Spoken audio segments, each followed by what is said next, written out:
بسم اللہ الرحمن الرحیم۔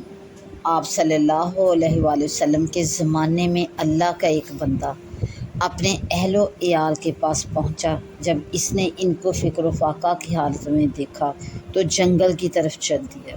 جب اس کی نیک بیوی نے دیکھا کہ شوہر اللہ تعالیٰ سے مانگنے کے لیے گئے ہیں تو اللہ تعالیٰ کے فضل و کرم پر بھروسہ کر کے اس نے تیاری شروع کر دی اور وہ اٹھ کر چکی کے پاس آئی اور اس کو تیار کیا تاکہ جب اللہ تعالیٰ کے حکم سے کہیں سے کچھ غلہ آئے تو جلدی سے اس کو پیسا جا سکے۔ پھر وہ تنور کے پاس آئی اور اس کو گرم کیا تاکہ آٹا پس جانے کے بعد روٹی پکانے میں دیر نہ لگے۔ پھر اس نے خود بھی دعا کی اور اللہ تعالیٰ سے عرض کیا کہ اے مالک ہمیں رزق دے۔ اب اس کے بعد اس نے دیکھا کہ چکی کے گرد گرد آٹے کے لیے جو جگہ بنی ہوتی ہے وہ آٹے سے بھری ہوئی ہے۔ پھر تنور کے پاس گئی تو دیکھا کہ تنور بھی روٹیوں سے بھرا ہوا ہے اور جتنی روٹیاں اس میں لگ سکتی تھی لگی ہوئی ہیں۔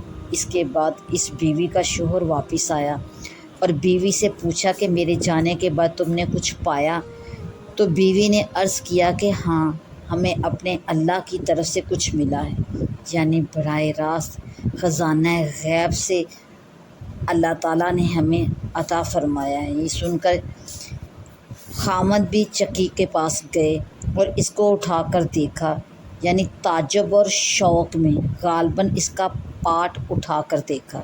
پھر جب یہ ماجرا آپ صلی اللہ علیہ وآلہ وسلم سے ذکر کیا گیا تو آپ صلی اللہ علیہ وآلہ وسلم نے ارشاد فرمایا کہ معلوم ہونا چاہیے کہ اگر اس کو اٹھا کر وہ شخص نہ دیکھتے تو چکی قیامت تک یوں ہی چلتی رہتی اور اس سے ہمیشہ آٹا نکلتا رہتا۔ سبحان اللہ۔